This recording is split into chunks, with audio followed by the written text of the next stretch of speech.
Jadi penghinaan terhadap lembaga negara itu hanya dibatasi 1 presiden wakil presiden, 2 MPR, 3 DPD, 4 DPR, 5 Mahkamah Agung, 6 Mahkamah Konstitusi. Jadi sangat terbatas.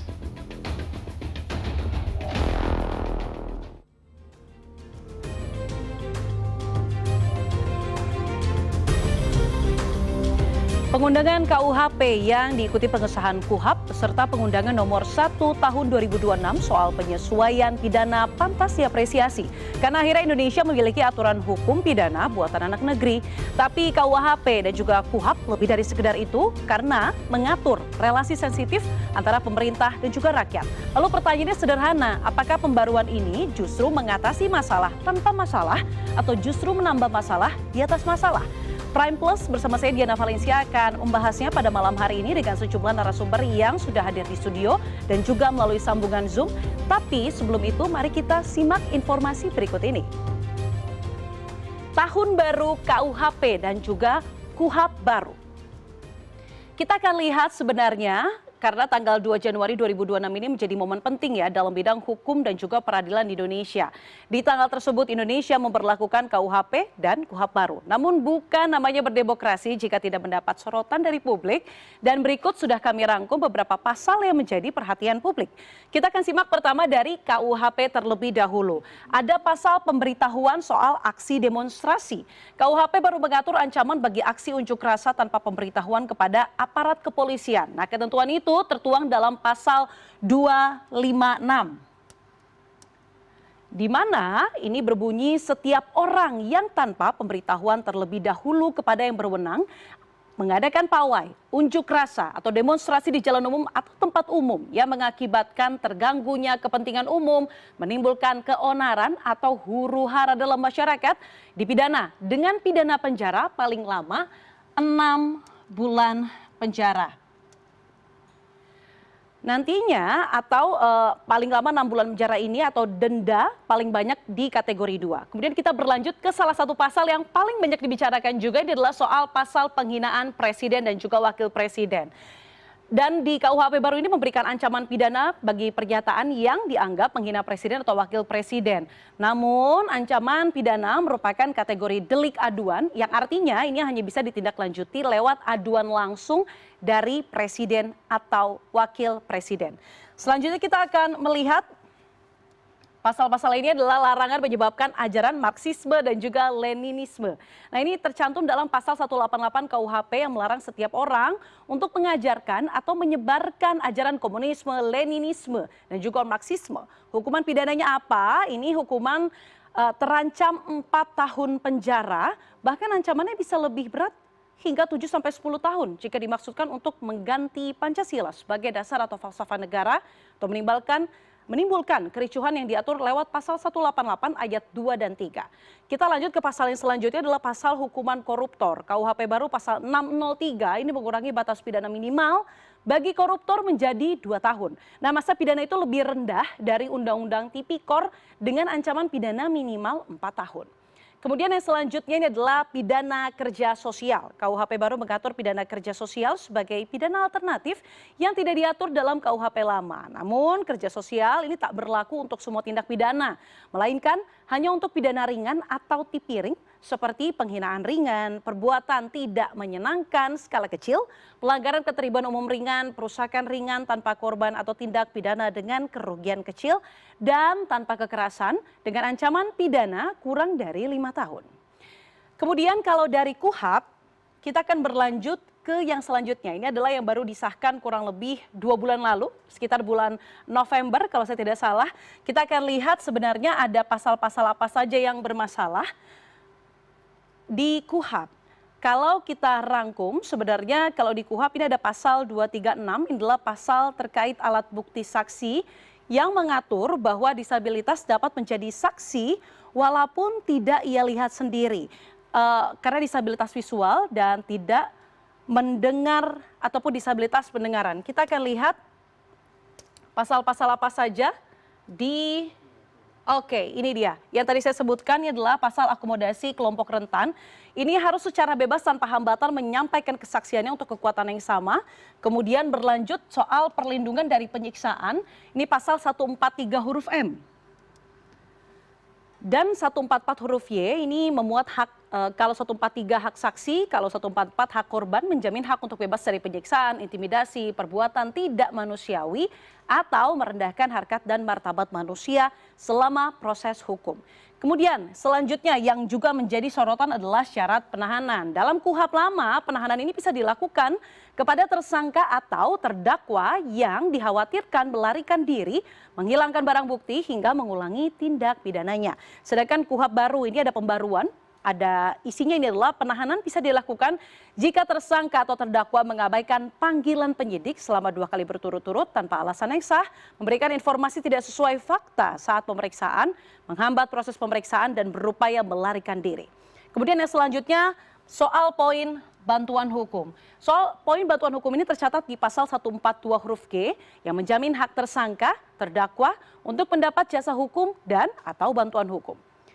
Selanjutnya kita akan lihat lagi, ini adalah soal hak tersangka. Kalau dalam KUHP baru, tersangka ini berhak mendapatkan pengajuan keadilan restoratif yang tidak diatur dalam KUHP lama. Kemudian berlanjut ke poin keadilan restoratif. KUHP baru juga mendefinisikan keadilan restoratif atau restoratif justice dalam pasal 21 yang memberikan wewenang kepada penyidik di pasal 7 huruf K tepatnya untuk melakukan penyelesaian perkara melalui mekanisme keadilan restoratif. Penghentian penyidikan karena tercapainya penyelesaian restoratif juga telah diatur dalam pasal 24 ayat 2 huruf H. Selanjutnya ini adalah soal penguatan peran advokat. Dalam KUHP lama, advokat pasif dan hanya duduk mencatat dan tidak dapat berkomentar, apalagi berkeberatan saat mendampingi kliennya. Nah, sedangkan dalam KUHP baru ini, advokat ini memiliki hak imunitas yang diatur dalam pasal 149 ayat 2 terkait hak mendapatkan akses bukti, kemudian pasal 150 huruf J untuk mendapatkan salinan BAP, pasal 153 hak tersangka untuk berkomunikasi. Nah, kita kan sudah bahas ya ini soal beberapa poin penting begitu yang disoroti dalam KUHP dan juga KUHP. Malam hari ini kita akan berdiskusi bersama 3 narasumber saya pada malam hari ini. Ada 2 yang hadir langsung di studio, kemudian ada 1 yang via Zoom. Saya akan sapa terlebih dahulu, ada Mbak Maidina Rahmawati dari ICGR, kemudian juga ada Prof. Gayus Lumbun, Hakim Agung periode 2011-2018. Saya akan langsung menuju ke Mbak Maidina dan Prof. Gayus. Terima kasih Mbak Maidina dan Prof. Gayus sudah mau hadir. Terima kasih Mbak Maidina, Prof. Gayus, terima kasih banyak. Ini izinkan saya duduk sebentar. Oke. Kemudian saya juga mau sapa juga narasumber saya yang sudah tersambung via Zoom. Ini ada Pak Dahana Putra, Dirjen Peraturan Perundang-undangan dari Kementerian Hukum. Selamat malam Pak Dahana. Selamat malam Mbak Diana, selamat malam Mbak Maidina, dan juga selamat malam Prof. Gayus. Selamat tahun baru dan sukses selalu. Ya, saya ingin memulai percakapan dan dialog kita pada hari ini dengan mungkin ke Pak Dahana terlebih dahulu. Ini kan per 2 Januari ini sudah berlaku begitu ya KUHP dan juga KUHP baru. Tapi kalau kita bicara soal aturan pelaksana, ini ada aturan pelaksana yang belum selesai.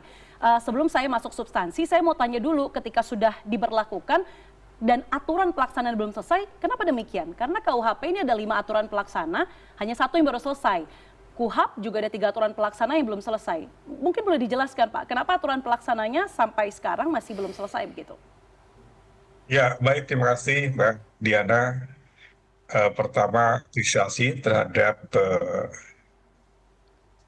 kegiatan ini ya. Pertama terkait penegasian terhadap Undang-Undang Nomor 1 Tahun 2023. Di sana ada 3 undang-undang dan juga ada 3 PP. 2 undang-undang alhamdulillah sudah berproses dan sudah ditetapkan. Pertama, Undang-Undang Nomor 1 Tahun 2026 tentang penyusupan pidana. Kedua, terkait undang-undang terkait pelaksanaan penyusupan pidana pun juga demikian sudah diundangkan. Dan juga terkait pelaksanaan pidana mati sedang berproses ya. Jadi 3 undang-undang. Dan juga ada aturan pelaksanaannya pun juga demikian. Ada pelaksanaan terkait PP, pidana adat ya, kayak perbuatan pidana maupun pidana dan tindakan ini sedang diproses dan sudah disampaikan kepada Bapak Presiden. Terhadap KUHP ini ada 2 PP, 1 Perpres ya. Jadi alhamdulillah sedang berproses ya terkait RPP terkait pelaksanaan KUHP ini sudah berproses dan insya Allah dalam waktu dekat akan ditetapkan. Oke, kembali ke pertanyaannya Pak, kenapa ketika KUHP dan KUHP itu dikejar untuk bisa berlaku 2 Januari, tapi aturan pelaksanaannya tidak mengiringi hal itu? Bukankah ketika aturan pelaksanaannya itu tidak ataupun belum selesai ketika diberlakukan, apakah nanti tidak menimbulkan multitafsir begitu kepada mereka yang melaksanakan undang-undang baru tersebut? Ya, pertama kan baru berlaku tanggal 2 Januari 2026, ya kan? Jadi 3 undang-undang itu berlaku efektif tanggal 2 Januari 2026, baik KUHP, KUHP maupun juga undang-undang penyusunan pidana. Tentunya aturan pelaksana ini ya kita sudah optimal ya, sudah ada 1 Perpres, 1 PP, tinggal 1 lagi. Jadi insya Allah PP terkait pelaksanaan KUHP ini akan kita segerakan karena sudah ada suatu rancangan sudah hampir final. Demikian. Oke, baik, diupayakan secepat mungkin begitu ya Pak mengikuti ataupun menyusul pemberlakuan KUHP dan juga KUHP yang baru. Saya mau beralih ke Mbak Maidina dan juga Prof Gayus. Mungkin saya mau ke Mbak Maidina terlebih dahulu. Tadi saya sempat menyampaikan kalau misalnya aturan pelaksanaannya itu belum mengikuti begitu, belum detail mengatur, dampaknya sebenarnya secara keseluruhan apa Mbak Maidina? Sebenarnya tadi Mbak Diana udah sampaikan gitu dampaknya berkaitan dengan implementasinya, multitafsirnya. Jadi sebenarnya yang kami suarakan dari masyarakat sipil tuh lebih kepada transisi untuk kitab undang-undang hukum acara pidananya. KUHP-nya yang baru disahkan tadi Mbak Diana sampaikan November. Kalau KUHP memang dia udah disahkan dari tahun 2023. Dan selama 3 tahun itu memang kami juga berproses gitu ya bersama juga Pak Dahana gitu ya di Kementerian Hukum untuk menyiapkan aturan pelaksanaannya. Dan akhirnya ada 3 yang sudah draftnya dan itu memang draftnya sudah cukup final, walaupun mungkin nanti Pak Dahana bisa sampaikan kenapa belum disahkan. Nah sedangkan KUHP ini, delegasi aturannya itu, kalau kita lihat bunyi pasalnya dia ada 25 peraturan pemerintah, 1 Perpres, 1 undang-undang, dan juga ada 1 perma.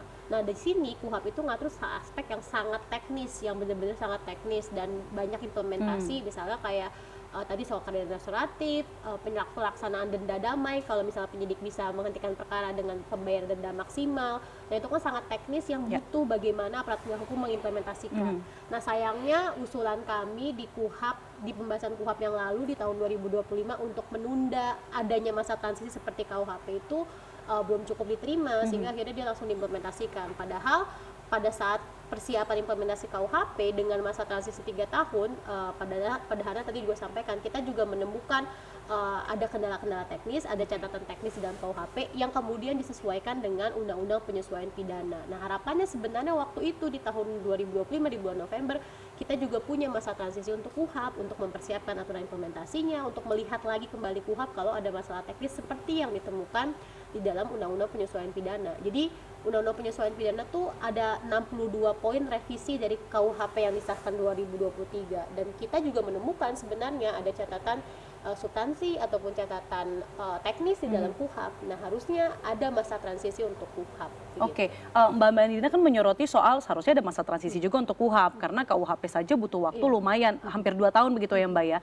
Kalau menurut Prof Gayus sebenarnya idealnya seberapa lama waktu proses transisi yang ideal begitu Prof? Karena mungkin Prof dulu sempat di MA mengetahui jika ada aturan baru, sebenarnya seperti apa sih untuk bisa para pelaksana dan lembaga itu benar-benar memahami intisari dari perubahan misalnya undang-undang tersebut atau aturan? Saya memperhatikan kedua undang-undang yang baru, 1 hukum acara dan 1 hukum material ini memang saya sudah melihat dapat diterapkan dengan baik saat ini. Kalau tadi dipersoalkan peraturan pemerintah, ya, ini kan satu aturan tambahan sebenarnya selain penjelasan ada PP. Betul. Penjelasan itu cukup jelas seharusnya ya, diberikan diputuskan di DPR ketika itu harusnya sudah cukup jelas. Kalau tidak cukup jelas memang kita melihat pada PP petunjuk pelaksanaan teknis namanya. Nah bagi semua orang yang berlatar belakang hukum tidak selalu perlu PP walaupun belum ada ya karena secara teoritik pun ada menafsirkan pelaksanaan itu sudah dengan mudah. Kalau secara teoritik tentu ada sistematis, a contrario, kemudian satu kita membaca saja sebagai bentuk bahasa yang umum ya, kalau nggak ada baru yang lain. Itu sudah ada sebenarnya teori-teori itu. Mungkin pemerintah memerlukan hal lain sehingga RPP-nya itu tidak cepat dibuat. Ini kan melalui RPP sebenarnya pemerintah. Pemerintah itu sebagai bustir handlingan dalam bahasa administrasi. Dialah yang mempunyai peran untuk pengaturan di publik. Undang-undang ini kan kontrak sosial, kontrak publik. Di mana pemerintah di depan itu sebagai pengatur publik. Kalau pemerintah mengatakan sudah cukup jelas dapat digunakan, saya pikir kita harus percaya ya.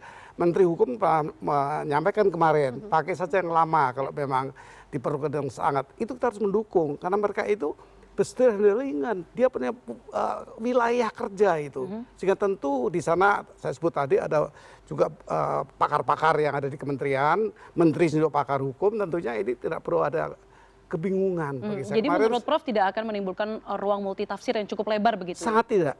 Kalau ada perselisihan seperti kemarin sidangnya Nadiem contohnya, hakim menawarkan pakai JPU KUHP yang lama atau yang baru. Itu sudah peran hakim di situ. Jadi ditambah Menteri Hukum menyatakan tidak perlu ini, pakai saja yang lama. Itu saya dengar statement, sudah betul itu. Karena mereka ini atau pejabat-pejabat ini adalah bustir handlingan. Dia paling bertanggung jawab pada kontrak publik tadi dengan masyarakat. Masyarakat sebagai yang dipimpin harus ikut. Semestinya begitu. Jadi saya melihat baik ini KUHP yang baru maupun KUHAP. Ya, kalau kita berbeda pendapat tentu biasa. Nggak ada undang-undang yang disepakati secara utuh, tidak pernah ada. Oke, saya mau ke Mbak Maidina. Mbak Maidina, mungkin kalau untuk para pelaksana merasa rasanya cukup kok undang-undang itu penjelasannya. Tapi mungkin untuk masyarakat awam apakah cukup tanpa ada aturan pelaksana yang mungkin mengatur detail soal hak dan kewajiban kita, misalnya jika berurusan dengan hukum, terutama di KUHAP begitu ya Mbak? Ya, saya mungkin izin ya Prof ya, mau meng-highlight gitu, tadi mungkin masalahnya ditemukan sama aparat hukum nggak akan ada gitu. Tapi ternyata tadi yang seperti yang Prof kasih contoh kasus Nadiem gitu ya, bahwa itu kan sebenarnya memahami ketentuan peralihan. Nah memang ada ketidakjelasan di situ. Di pasal disebutkan lah tadi Prof bilang bahwa itu pilihan hakim. Nah sebenarnya kalau kita lihat lagi di KUHP barunya di pasal 618 618 disebutkan bahwa kalau dia sudah masuk persidangan, bukan persidangan, bahkan disebutkan masuk ke proses peradilan, maka yang digunakan KUHP baru. Nah itu sudah disebutkan di edaran Jaksa Agung pun yang diterbitkan di tahun 2026 pun disebutkan bahwa yang digunakan adalah KUHP baru, ataupun melihat sanksi mana yang lebih meringankan bagi terdakwa. Nah itu kan harusnya udah clear kan bahwa penafsirannya digunakan KUHP baru. Tetapi ternyata dalam persidangan malah kita temukan kan bahwa masih ada perdebatan, masih ada yang bilang pakai KUHP lama. Bahkan juga kemarin kami masyarakat sipil juga lihat bahwa di rilisnya Kementerian Koordinator Hukum dan Imigrasi dan Pemasyarakatan malah justru tidak menjelaskan seperti yang dituliskan di pasal 618 KUHP baru. Disebutkan bahwa bergantung pada lokus ataupun pada waktu tindak pidananya terjadi. Berarti kan nggak sama dengan pasal 618 KUHP baru itu. Nah ini kan jelas-jelas kelihatan ada multitafsir kan. Nah bagaimana kita bisa menyikapi hal tersebut padahal di pasalnya sendiri memang menyebutkan KUHP baru. Nah ini salah satu masalah yang kita temukan di KUHP yang sudah dilakukan masa transisi selama 3 tahun. Lantas bagaimana nanti dengan KUHAP yang kami gitu ya, catatan masyarakat sipil punya menemukan ada 60 isu, 63 sekarang gitu ya, yang punya catatan substansial yang nggak ada masa transisinya. Nah berarti kan kedepannya kita akan menemukan perdebatan seperti ini lagi, tidak hanya substansi ketentuan peralihan, tapi bisa jadi semua aspek teknis tersebut. Nah itu yang kami khawatirkan, jadi sehingga kita harusnya punya masa transisi untuk KUHAP, dan masyarakat sipil masih mendorong relevan untuk bisa juga menyuarakan ke Presiden bahwa oke, kita tunda keberlakuannya, kita lihat lagi, kita persiapkan implementasinya seperti yang kita lakukan pada KUHP yang lalu. Kalau masyarakat sipil mendorong adanya penundaan pemberlakuan itu, nanti kita akan tanyakan kepada Hana dan juga pendapat dari Prof Gayus. Tapi kita harus jeda terlebih dahulu. CNN Indonesia Prime Plus akan segera kembali. Tetaplah bersama kami.